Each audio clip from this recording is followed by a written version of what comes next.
Uburusiya bwakoze robo yo gusenya ibifaru by'Ubudage ndetse na Amerika biherutse kwemerera Ukraine ko ishobora kuba yazabafasha kuba yabahereza ubwoko bw'ibifaru butangaje kandi bubasha kuba bwarekura ibisasu bya kirimbuzi.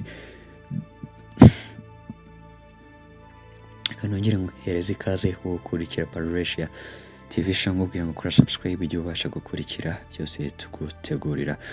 Uburusiya bwatangaje ko bwakoze igifaru gikoreshwa na robot gifite ubushobozi bwo gutahuraho ibifaru by'Ubudage ndetse na Leta Zunze Ubumwe za Amerika biherutse kwemerera Ukraine biherereye. Turabizi ko Leta Zunze Ubumwe za Amerika zimaze igihe kitari gitoya zemerera Ukraine ibifaru bisaga 800 byo kuba yazifashisha mu ntambara. Akaba ariyo mpamvu rero Uburusiya nabwo bukimara kuba bwakumva ayo magambo nabwo bwese butwara ikoranabuhanga ryo kuba hakorwa igifaru gikorwa nka robot gifite kuba cyashaka aho ibi bifaru biherereye cyangwa se aho ibi bifaru bibitse kikabasha kuba cyabirimbura.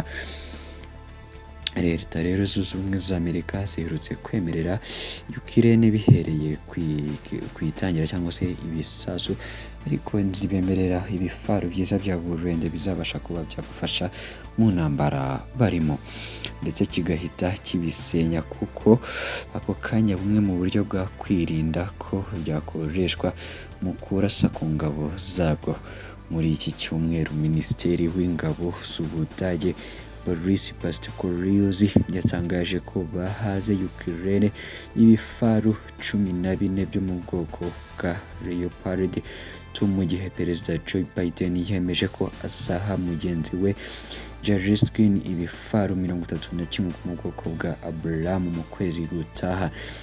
Ni ibifaru aba bayobozi batangaje ko bazateramo inkunga Ukraine kugira ngo ubutegetsi bukomeze guhangana na Putin watangije intambara guhera mu ntangiriro z'umwaka ushize.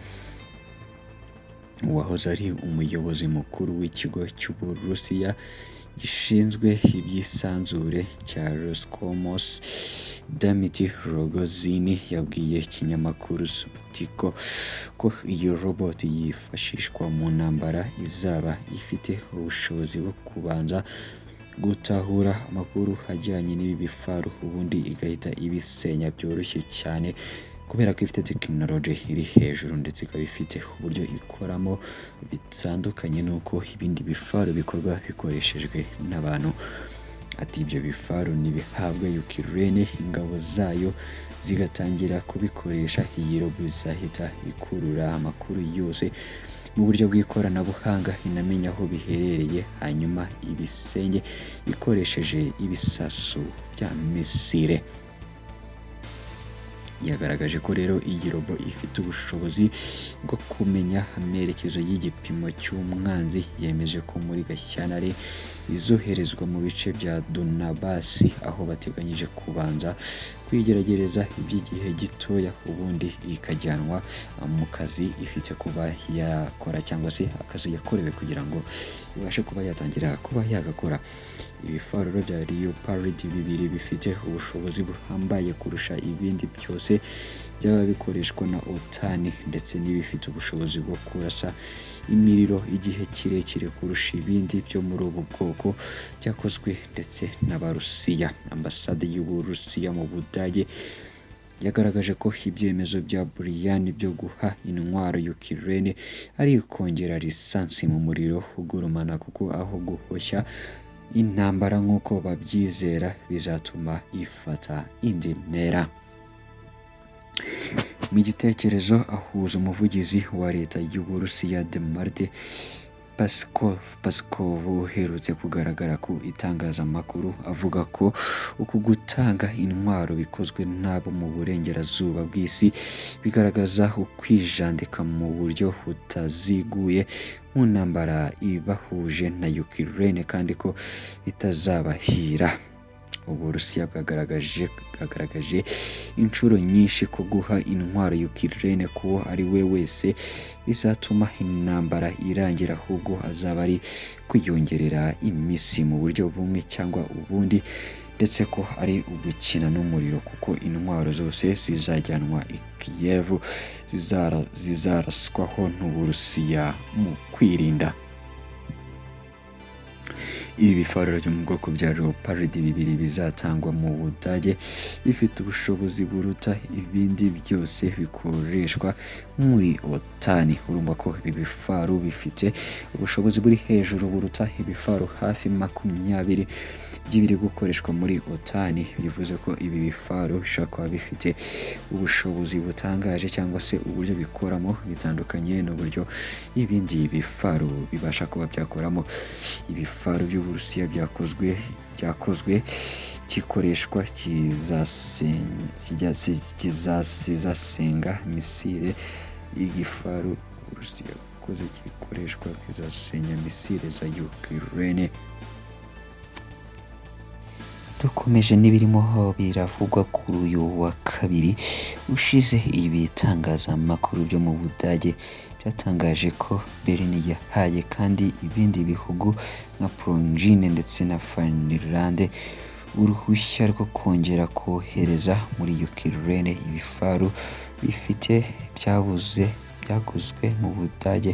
Ibihugu bigura intwaro za gisirikare mu Budage muri rusange bisabwa kuba bifite uruhushya rwa Berlin mbere yo kongera kohereza izo ntwaro mu kindi gihugu.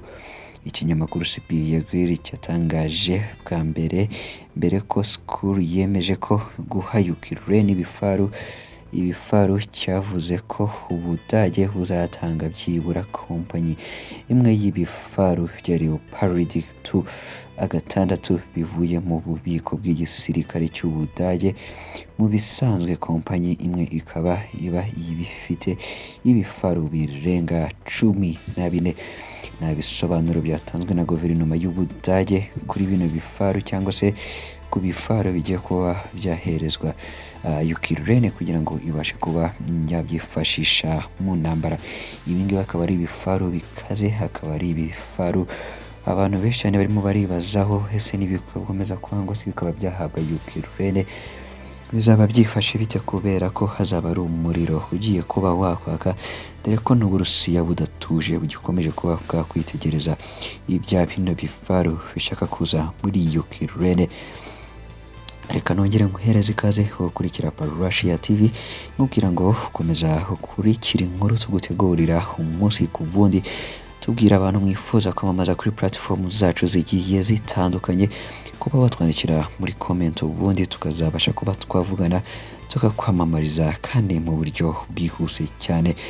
Reka tubabwire ko rero ubwo Ukraine izaba yafashe bino bisasu cyangwa se bino bifaru ibizaba cyangwa se bizakurikira muzabasha kuba mwabigezwaho kandi mu buryo bwihuse. Reka tubabwire ngo amahoro y'Imana nabane namwe.